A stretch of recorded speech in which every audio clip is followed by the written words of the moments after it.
grasya, Panginoon. Lord, salamat, Panginoon, sa buhay na walang hanggan.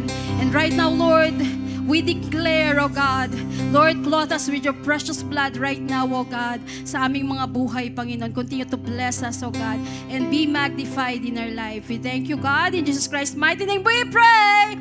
Amen and amen. Ayan, pwede na po tayong umupo. Ayan. So, marami pa po tayong upuan dito sa unahan. Ayan. So, yung mga kapatid po natin na nasa likod. Ayan. Amen! Hallelujah! Palakpakan po muna natin ang Panginoon. Hallelujah! Salamat po. Ayan. Talaga namang napakasarap magpuri sa Panginoon. Ayan.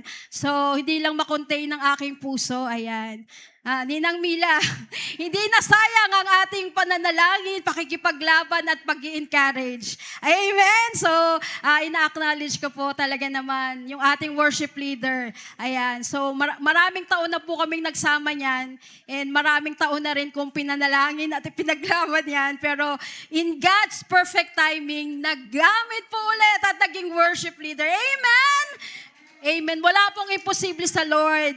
Ayan, welcome po lahat na maging part ng worship ministry. Ayan, so sabihin nyo lang po sa akin kung meron po kayong heart, ayan, sa worship po, ayan. Bukas na bukas ang aming ministeryo, ayan, sa pag-acknowledge ng gusto nyo pong maging part po ng worship team. At yung mga kapatid natin, yan, na mga nagpahinga, welcome kayo. Di ba po ba? Palakpakan po natin ang Panginoon.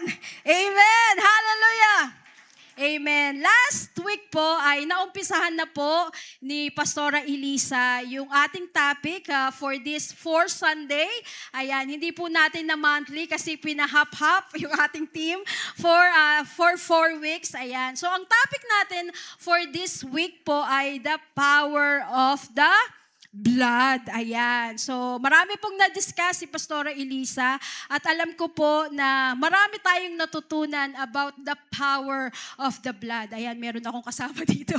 Ayan. At ngayong umaga naman, ayan. So, napaka-importante po at napaka-powerful. Sa atin po personally, sa mga tao po, ayan, sa mga person, ayan, napaka-importante ng dugo. Amen ba? Alam niyo po ba kung sa atin po, kapag po, di ba, kinukuhunan tayo ng dugo, ayan. So, dito nadidistinguish ang ating DNA. Amen. Pagkakakinlanlan, ayan. Ayan, sino yung tatay mo? Tatay mo ba yan? Nanay mo ba yan? Parte ka ba ng pamilyang yan? Tunay po ba? Sa US po, ayan, ito yung mga paraan nila kahit yung mga pasensya na kasi yun yung mga gusto kong mga sa US, di ba? Yung mga forensic nila, di ba? Forensic nila, no? Na kahit na a drop of a blood, nakikilala nila kung sino yun. Amen ba? Kahit nga sa di ba, yung hindi mo pa naipapanganak yung bata, pwede na palang ma-distinguish kung anak mo ba talaga o hindi. Kasi kukunan ng dugo sa loob ng tiyan. Amen ba? So hindi pa tayo ganun ka-high-tech, pero po sa US o sa ibang mga malalago na po na bansa, yun na po yung kanilang pamantayan, no? Ng pagkakakilala ng isang tao. Amen ba dyan? Amen. Amen. At yung ating mga, di ba, pag meron din po tayo, bumibisita tayo sa doktor, di ba, kinukuha tayo ng blood. Alam niyo po ba yung nakikita doon, no? Kung high blood sugar, meron kang problema sa sugar mo, may problema ka sa kidney mo, no? Kung ikaw ay high cholesterol, ayan, mag-aano sila, pastor, sa first week ng April, no? Di ba po, ating mga kasenyoran dyan, no? Nakikita kung yung mga mali doon sa katawan. At meron din po na napakahalaga din po ng dugo. Kapag hindi yan nagsisirculate ng ayos, meron tayong high blood. Pag hindi rin naman yan nagsisircular ng ayos, meron naman tayong low blood. Tama ba? Kaya napaka-importante na maayos, malinis, magaang. Kasi sa dugo pa lang, nakikita na kung ano ang mali, kung ano ang tama sa ating mga katawan.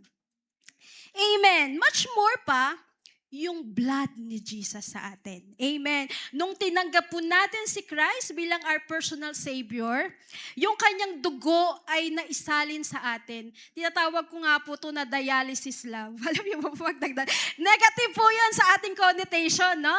Pero ang dialysis daw po, ito po, dahil hindi na nagpa-function ng kidney, kaya alagaan niyo yung kidney niyo, no? Special na lang, no?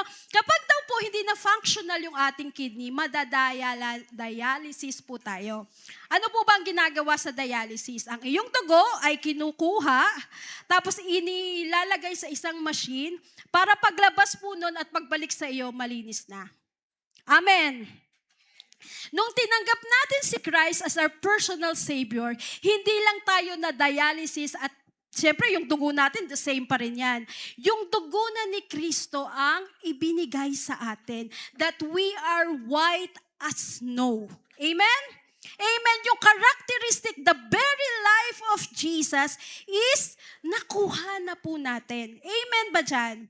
So yun yung power ng blood ni Jesus sa ating buhay. Amen. Sabi nga po dito that the blood of Jesus is eternal within the very life of God. Amen? Amen. Yung buhay ni Kristo, the powerful, magnificent love ni Jesus ay ibinigay na sa atin. Amen. Kaya yung power na yon ay nakuha na natin. Amen ba? At dun sa power na yon, amen, merong mga benefits dun sa power na yon. Amen. So sabi nga daw po, may apat lang po akong ibibigay sa inyo na pasensya na kayo kasi sa time mag-worship lead, ganun po ako. Na yung benefits of the blood of Jesus. Sa atin po, may mga benefits po tayo, di ba po? Meron tayong SSS, may GSIS, meron po tayong PhilHealth, meron po tayong Pag-ibig, ayan, kahit wala pang mga Pag-ibig. Meron tayong, pero kailangan natin itong hulugan. Amen ba dyan? Kapag hindi mo pa nakuha yung certain, no, kahit na ikaw ay senior, meron kang certain na dapat bayaran para makuha mo yung benefits ng SSS. Amen. Para makuha mo na meron kang monthly pension. Amen ba dyan? At sa lahat naman po, kailangan mo siyang bayaran. Pero alam niyo po, ang napakaganda po sa Lord, binayaran na niya. And we have that benefits of the blood of Jesus. Amen ba dyan? Amen. At ngayon pong umaga, meron lang po akong 4 na benefits na i-impartake po sa inyo. Number 1 po daw is the blood brings protection. Christ is referred to us as a Passover lamb. Amen? So nasabi na po ito ni Pastora Elisa nung nakaraang Sunday. So kung nakinig po kayo, no? Paano ba, saan po ba nanggaling yung tinawag na si Jesus Christ as our Passover lamb? Sabi niya po dito na ito po ay nanggaling na kung saan, ito po ay kwento. Kung nagbabasa po kayo sa book ng Genesis, sa buong Genesis, ayan, at sa buong Exodus, yung 4 na Genesis, Exodus, Leviticus, and Numbers. Dito po, ito po yung istorya ng nation ng Israel. Amen. So, saan po ba nanggaling yung Passover lamb? Bakit po sinabi na ang Panginoong Jesus ay ang ating Passover lamb? Ayan. So, noon pong mga days. Yan noon po, syempre, nung panahon po ni Joseph, dahil po nagkaroon ng taggutom sa nation ng Canaan. Alam niyo po yung Canaan, ito na yung promised land. Pero kailangan silang pumunta ng Egypt dahil may taggutom, may nangyari. Kaya ginamit ngayon yung mga Egyptio or itong mga Egyptian na to na yung parang kuhanin ang bansang Israel. Amen ba dyan? So, dahil sa kinuha nila yung mga Israelita sa lahi ni Jacob, ayan, no? Si Jacob at ang kanyang mga anak, ayan, dinala nila sa Egypt. Pero, yung time nila sa Egypt ay meron ng katapusan. May ganun ba tayo, no? may mga processes sa ating life, may mga events sa ating life na kailangan natin bunutin sa isang place para magkaroon ng isang bagong place, pero ibabalik pa rin tayo sa isa place na yon. Amen ba dyan? Sino po ba yung mga nakaano dyan? Realize nung aking kwento. No? Sabi nga dito na kailangan kasi masyado na silang pinahihirapan ng mga Egyptian. Amen. So narinig ni Jesus, narinig ng Lord the Father yung hiling, yung hiyaw, yung iyak. May mga iyak ba tayo? Yung iyak ng mga Israelita. At ngayon, pinadala sino? Sino? Si Moses. Ayan. At si Aaron, at si Miriam, at ang kanyang buong lahi. Ayan. So, nagkaroon ng restoration, ayan, sa bansang Israel. Amen? So, hindi pa siya bansa, nation pa lang siya or mga pa lang siya, no? Dahil nga kailangan nilang bumalik ulit sa promised land, sa Canaan, no? Kailangan nilang ma-experience muli yung power ng Lord. Amen ba dyan? So minsan, nandun tayo sa panahon na kung saan nasusubok tayo. Amen. Ayan. So nasusubok na kailangan nating pagdaanan ito in order for us to see the promised land. Amen. Yung protection, ayan. So, yung po ako sa sa istorya. Yan ng Israel. Ayan. So sa Exodus po 'yan makikita 21 to 23 kung babasahin po natin. Pero ayan, dahil ilan pong plague ang napunta po sa Israel ay sa Egypt. Ilang plague po? Ilan? 10 plague po yan. No? Sabi nga, ang pinaka-last na plague ay, mamatay yung pinaka-panganay na anak. Sino yung mapanganay dito? Ayan, ako panganay ako. Yeah? Isa sa mga plague, ibig sabihin yung mga salot ang napunta sa Egypt, no, is yung pagkampatay ng panganay. Kasi nga para lang maialis sila doon sa Egypt ay nagkaroon ng 10 plague, sakuna or crisis o merong plague, salot. Ayan, salot. At yung pang-10 po yun, kasi masyado nang na-harden yung heart ni di ba? Ni Pharaoh. Pero alam niyo po, inalaw din ng Lord yun. Kasi may mga ganun sa buhay natin. No? Inaalaw ng Lord na ma-encounter natin yung mga taong masyadong hard-headed. Ayan, so yung message ni Pauline nung morning prayer. Kaya huwag kayong mawawala sa morning prayer, ha?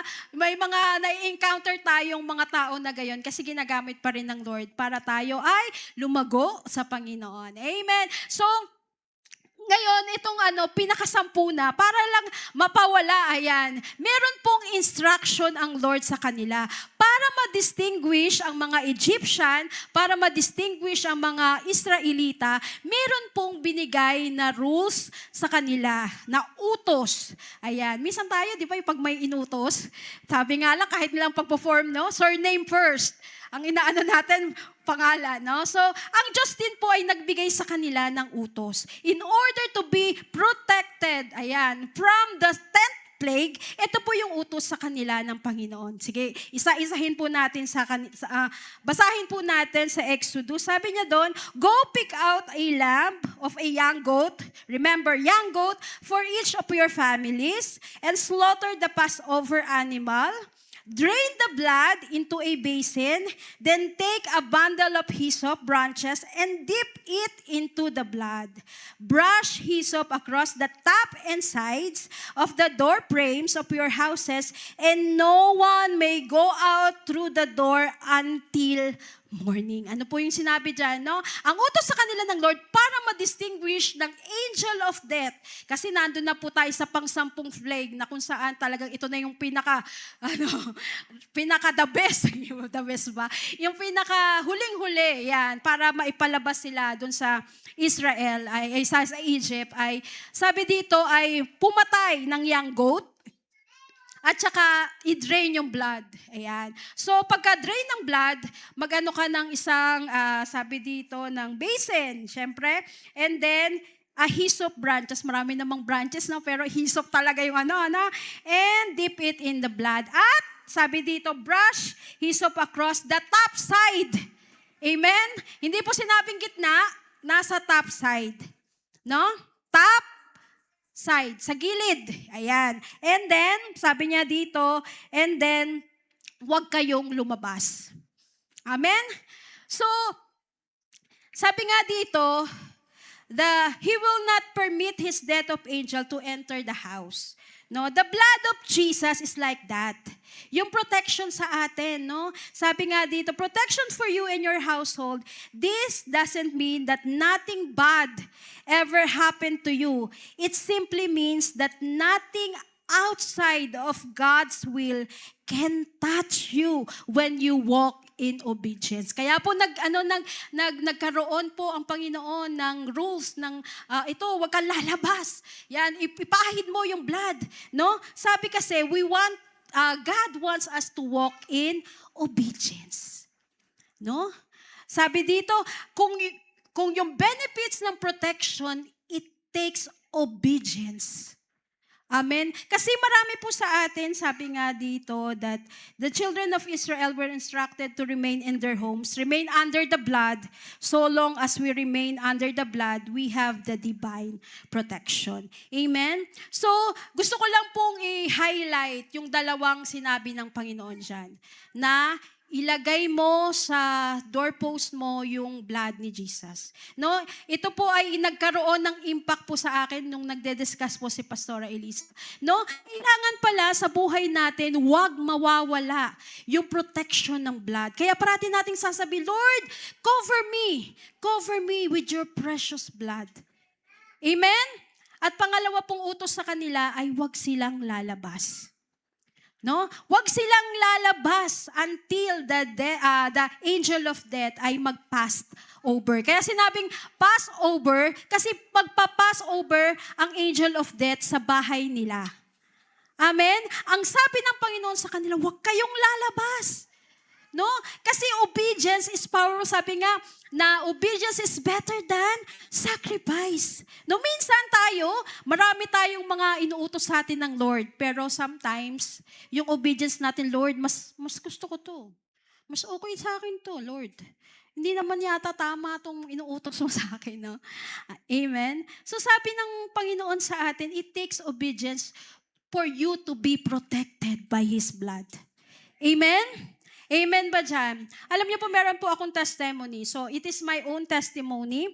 So, last 4 months po, alam niyo lang po ako It is my personal testimony. Hindi ko po to sinasabi sa inyo na ganun din yung encounter niyo sa Lord. Pero ito po ay aking personal. No, kapag wala po sa inyo, baka, sabi kasi ni Ate Mian, ganito, ganyan. No, it is my personal testimony. Ayan, sabi ko po, noong 4 months po, siguro po, nagsimula siya October hanggang pong January, papunta na po ng siguro February, ayan. So, nagkaroon po kami ng problema. No? Problema namin ay financially. So, dalawa po kaming mag-asawa, no? Hindi namin alam. Nagkakatinginan kami, no? Merong mga restless night, di kami makatulog kasi syempre ang daming bayarin, no? Yung aking pong dalawang anak ay graduation na, mag-graduate na po. So, ang daming mga bayarin, no? Ano po ba kayo dyan mga nanay, mga tatay, no? So, ano pa lang po yan, elementary pa lang, pero namang problema na kami mag-asawa. Much more pa sa mga college dyan, no? Siguro po kasi, so, nahirati lang kami na kapag may pera, may bubunutin ka. No, pero pinakita or nagkaroon kami ng ganong realization, no. Ngayon lang. Pero nung 4 months talaga hindi namin alam kung saan kami, hindi ba halata? na kami ay nag-pass doon sa testing na 'yon, no? At isa sa mga naging source ko, yan. Hindi ako nakarinig sa Panginoon at hindi ako nag-inquire sa Lord. Sabi nga ni Apostle, inquire, hear, and obey. Pero yung pag-i-inquire at pag-i-hear, hindi ko po yan na ginawa. No? Isa yun sa mga kasalanan na nagawa ko. Okay, so dahil gusto kong makatulong sa asawa ko, ayan. So ako po ay naghanap ng trabaho. Ayan. So, naghanap ng trabaho in my age, no? Sabi ko nga, yun na lang yung trabaho na kung saan tatanggapin yung age ko. Huwag yung tanong kung ilang taon na ako, no? Hindi wala Reveal ba? Reveal. Ayan. So, eto na lang pong trabahong ito. Ano po ako, wag niyo po ang ano, no? So, hindi halata sa aking pagmumukha yung aking age, pero magpi-50 na po ako. So, di halata, no? 48 na po ako, ayan, reveal ang age, no? So, sa panahon ngayon, so, ang aking pong experience ay sa manufacturing company. So, sa manufacturing company, meron po yung age limit, okay po ba? So, hindi na po ako pwede doon. So, meron isang job na kung saan pwedeng tanggapin kahit na yung age kong ganito. Ayan. So, syempre, hindi ako nakarinig sa Panginoon, hindi ko siya in-inquire kung ito ba yung tama, no? Basta ito, pumunta ka dito para, ayan, magkaroon ng interview, magkaroon ng kung saan-saan, yan.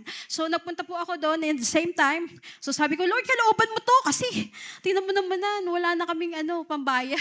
Yung asawa ko, nakakalbo na, nakakalbo na sa kusat kami, sorry, love. Ayan, sorry, love. Ayan, hindi niya na alam kung saan kami kukuha ng finances. Ayan. So, ang dami pong bayarin kasi December na. Ayan, ang dami po natin birthday ko na. Sabi ko, parang ngayon, yung parang tapos yung sasakyan namin, although, sabi po, second hand yan, alam niyo po yung may mga sira-sira dyan. So, kailangan namin palitan, ang daming papalitan. Tapos, sabi nga, nandun na kami na kung saan, wala na nga pera, nasiraan pa kami ng battery, nawala pa yung battery, patumirik talaga kami. Talagang napapakami, Lord, sabi namin, ano pa, Lord? Sige, bigay mo na ngayon pa. Kaya naman tayo, bigay mo na, Lord. Yan. So, sa madaling sabi, pumunta po ako sa aking job. And sabi ko, sige, Lord, kung kalooban mo, makakapasa ako dito. Grabe, no? Nakapasa nga ako. No?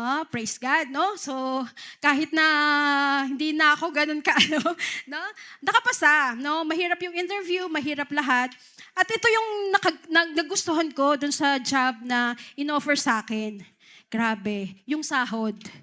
Hindi ko mai-estima na from a manufacturing company na ganito lang yung sahod mo, pero ino-operan ka ng doble sa sahod mo sa manufacturing company. Sabi ko, baka hindi naman ako deserve dyan. Grabe namang laki ng sahod na yan. Parang natakot ako.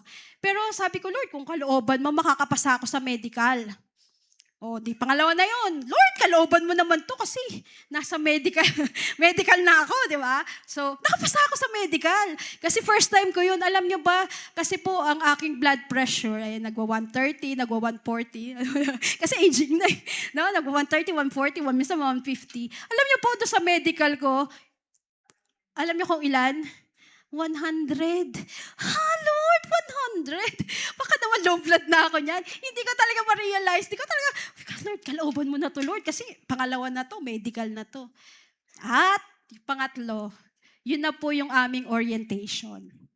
So, nasa orientation na po kami at marami po doon mga question. Yung huling-huling question doon is, sabi niya gano'n, ano yung gagawin mo? Ano yung pangyayari na kung saan ay hindi ka magpo-proceed dito sa trabaho na to? Okay, so ako po yung last. So meron sa akin, hindi ko alam kung ano, pero ito po yung isang Christian din po siya, pero iba po yung kanilang no. So, ayan. So sabi niya doon, alam niyo po, makakapagpigil po sa akin is yung schedule. Sabi niya ganun, kasi Sunday. May Sunday at may Saturday po na. Sabi ko, oo nga pala. Na-realize ko may Sunday tsaka Sunday to na pasok. Grabe, para akong binuhusan ng tubig na malamig. Lord, yun pala. Grabe, no? Hindi natin ka mananampalataya. Pero siya, yun yung kanyang stand, no? Saturday, Sunday, may pasok. Kaya tatanungin ko po yung pastor namin kung papayagan po ako. Sabi niyang ganun. Tapos sabi niyang ganun sa akin. Sabi kong ganun, naku, patay tayo dyan. Sabihin ko lang to kay Pastora Sedi, patay na tayo dyan. Ayan, Saturday at Sunday, kasi po, January pa lang, nag-commit na po kami, mag-asawa, na maging party ulit ng ministry ng worship team. So, kami po ay pinagkalooban ng ministeryo at nadagdagan pa, kasi yung aking asawa ay nadagdagan yung kanyang ministry. Umuuna po kay Pastora, and alam ko po na napakahirap, napakawalan yung doble na sahod. Amen. Ang hirap pakawalan dahil wala ka ng financial. Ang hirap kasi ang dami pang benefits noon. Pwede kong ipasok yung aking anak po. Meron pong mga ganun silang mga offer, no? Pero alam niyo po ba, pero pinaglaban ko po yun. Pinatawag ulit ako. Sabi niya, ganun, magpa-push through ka pa ba dito sa trabahong ito? Alam niyo po, nasabi ko lang, hindi na po. And habang naglalakad po ako sa kahabahan ng North Gate, alam niyo po nila yan, no? Sa Alabang North Gate, naglalakad po ako. Alam niyo po ba ang sinabi sa akin ng Lord? It is an audible voice. Sabi niya po sa akin, even you gain the whole world, but loses your own soul. Lord, soul na to. No? Yung pagpasok lang ng Sabado at Linggo, yun na po yung yun na po yung napakalaki na po sa akin. Na ang dami ko pong isusurrender, much more yung pinagkaloob na ministry para sa iyo. Amen. Hindi po lahat pinagkakatiwalaan ng ministry. Amen. Pero sabi nga po dito, it takes obedience to be protected from the blood of Jesus. Amen? Marami po tayong gusto. Marami po tayong ninanais. Pero one thing is for sure, your obedience is powerful for you to be protected. Kapag sinabi ng Panginoon na huwag kang lumabas, huwag kang lumabas. Sa pamilya, minsan, hindi ko yung kapamilya dahil maraming nangyayari sa pamilya. Alam niyo po yung temple na sinasabi ng Lord, alam ko po, ito ay tayo. Pero ang temple din na binigay sa atin ng Lord, yung family natin. Hindi po tayo makakapili ng pamilya natin. Amen ba? Kaya sila, siguro nung pandemic, wag lang lalabas doon sa pamilya. Marami pong nakasuffer ng emotional breakdown kasi hindi sila sanay na nasa pamilya lang. O yung 4 na sulok ng bahay nila, yun lang po yung inano nila. No? At isa pa po, sabi ko nga, yung temple na sinasabi doon is your church. Alam ko po, tayo po ay tinawag ng Panginoon dito. In spite and despite of everything, the Lord says, do not go out.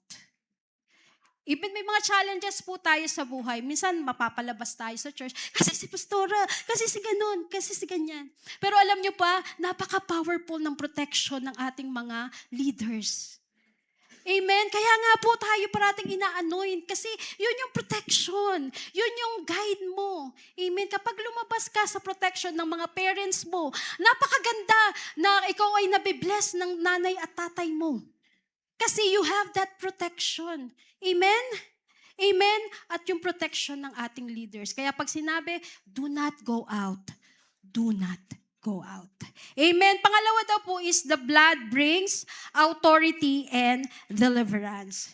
Sabi po sa Revelation 12 verse 11, and they have defeated him by the blood of the Lamb and by their testimony, and they did not love their lives so much that they were afraid to die. Pag sinabi po nating him, no, ang nire-refer po diyan ay yung si Satan and our adversary. We overcome him completely by the blood of the Lamb and our testimony. So, what does it mean? So, sabi dito, I like the way the man of God, no? Isang man of God na nagsabi sa atin, we overcome Satan when we testify personally to what the Word of God says.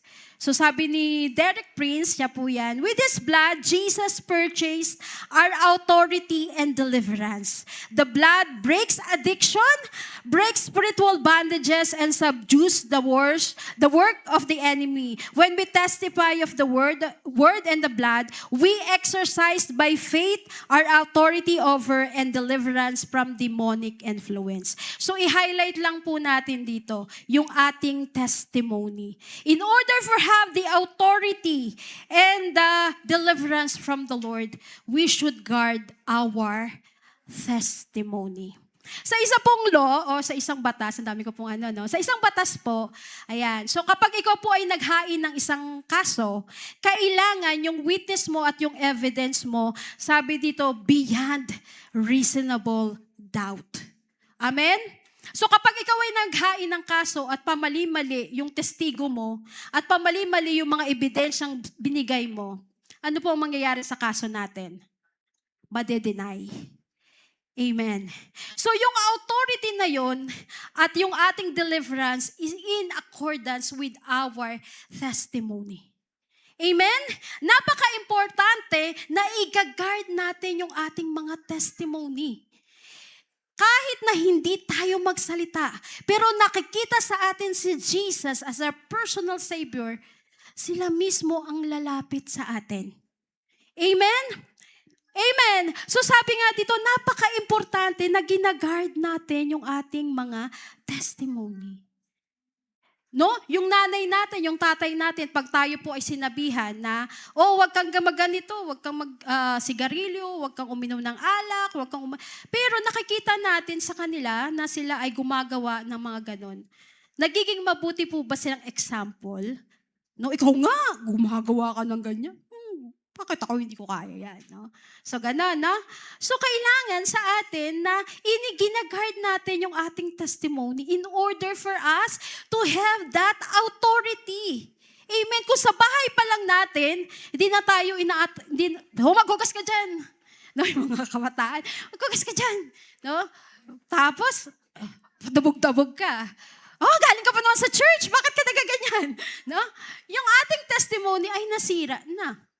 So how can we say to them that God loves you, pero sa'yo mismo ay hindi nakikita yung pagmamahal? Amen? Amen po ba dyan? So the benefits of authority and deliverance, nakadepend yan sa iyong testimony. So number 2 daw is guard our testimony. At pangatlo, ayan, so bilisan na lang natin, the benefit of the blood brings healing. Sabi niya po sa Isaiah 53 verse 5, but He was wounded for our transgression, He was bruised for our iniquities, the chastisement of our peace was upon Him, and with His stripes we are healed. Ano po rin po natin sa Psalms 103 verse 2 to 3, let all that I am praise the Lord, may I never forget the good things He does for me. He forgives all my sins and heals all my diseases. Amen. The same Jesus who forgives sin is the same Jesus who heals disease. Lay hold of the promise of the healing of faith. Amen. The benefit po ng blood ni Jesus sa atin, it brings healing. Amen po ba dyan? Amen. But sa healing daw po, it needs forgiveness. Kaya nga po, natuwa ako doon sa sinabi ni Mami Lita Abentejado. Sabi niya gano'n, ang atin daw pong maintenance is forgiveness. Sino po nagme-maintenance dito? Me. Ayan, ako po isa sa mga no? Kapag hindi mo siya na inom, no? Siguro mga 2 o 3, talaga namang manghihina ka. Kasi maintenance nga mini-maintain yung kunyari blood sugar mo, mini-maintain yung uric acid mo, no? So yun yung binibigay sa atin. Ganun din po, no? In order for us to have a healing, we must forgive.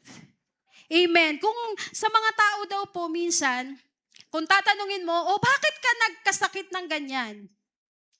No? Ano ko na po to? Bakit ganun? Nung malakas to.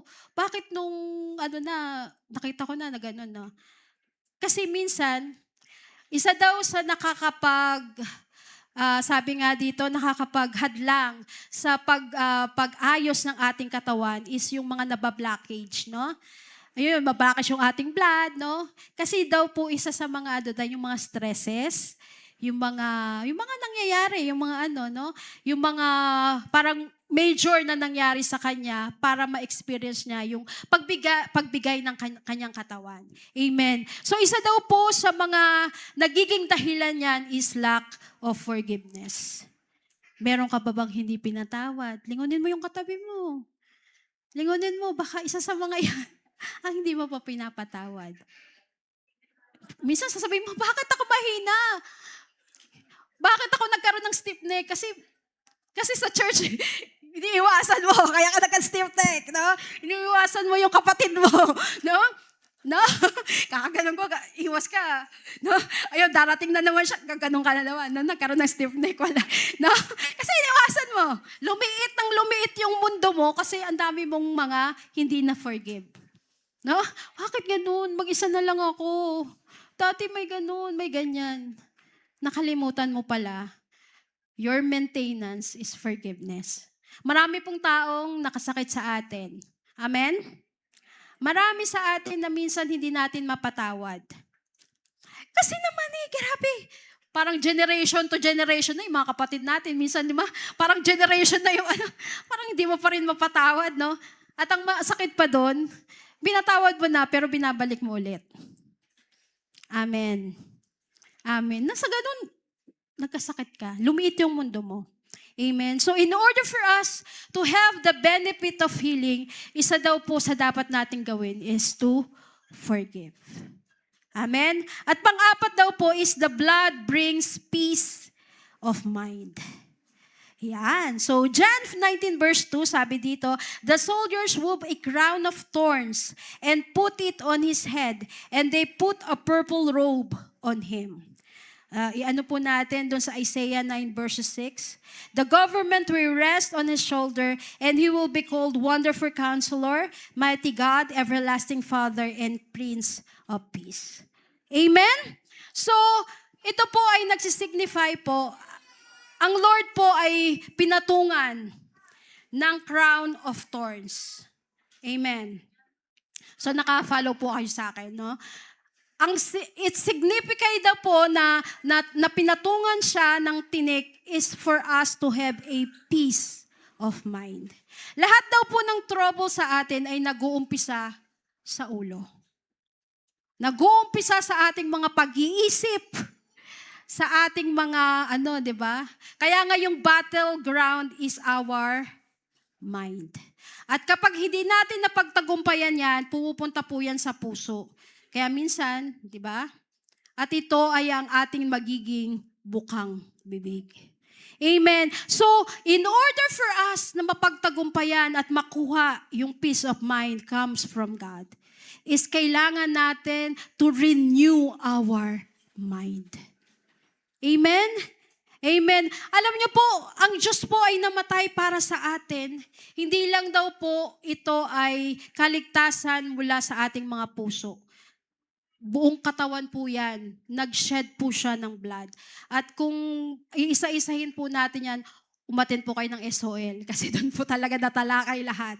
Yan. Alam niyo po ba yung School of Leaders po yan? Kaya hindi ko na po sa inyo para ma-excite kayo at mag-enroll kayo para sa SOL. Alam niyo po, every drop of the blood of Jesus has power. And one of His power is the peace of mind. Meron po ba tayong peace of mind ngayon?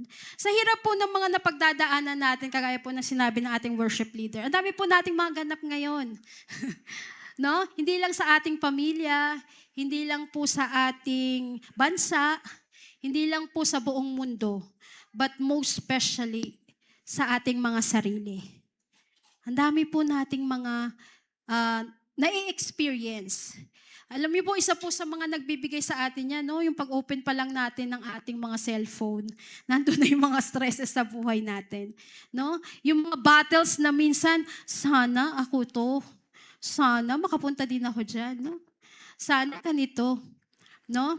Kaya kailangan, umpisa pa lang sa umaga, is inuuna natin si Lord. Sabi ng Panginoon sa Matthew 6:33, seek ye first the kingdom of God and His righteousness, and all these things shall be added unto you. But seek ye first. Amen? Unahin natin ang Lord. Minsan hindi tayo nagkakaroon ng peace of mind kasi iba't iba yung ating inuuna. Amen? Hindi natin ma-experience yung mga benefits ng Lord kasi once and for all, paggising pa lang natin sa umaga, hindi na natin siya inuuna. Amen? Amen? Ang raming mga benefits na ibinigay sa atin ng Lord, pero hindi natin makuha because nawala na tayo dun sa precious blood of Jesus. Amen? Amen. Ngayong umaga po, as ang conclusion, sabi niyo sa Hebrews 9:14, sabi na doon na, how much more will the blood of Christ, who through the eternal Spirit offered Himself without blemish to God, cleanse your conscience from dead works to serve the living God. Marami pong benefits ang blood ni Jesus. But in order for us to have that benefit, isa lang po ang napaka-importante. To obey, to protect your testimony, to forgive, and then let the peace of mind be unto us. Tayo po tumayo. Hallelujah, Jesus. Lord, we give you praise. We give you glory. We give you all the honor, the power, and authority, Father, Lord. Lord, check our heart, Lord. Check our mind, Lord Jesus. Lord, minsan, Panginoon, marami kami, Panginoon, na itinatago sa aming mga puso at isipan, Panginoon. Hindi alam ng aming mga leaders, hindi alam, Panginoon, ng mga taong nasa paligid sa amin. But Lord, you know us. You know, Panginoon, yung aming paglilingkod sa iyo. You know our character. Lord, forgive us, oh God. Cleanses us, oh Lord. If, Lord, humiwalay kami sa presensya mo, Panginoon, right now, we humbly bow ourselves before you, God. Make us whole, oh God. Make us worthy, Lord Jesus. Salamat, Panginoon. Dahil in your promises, hindi mo kami iniiwan. Hindi mo kami pinababayaan.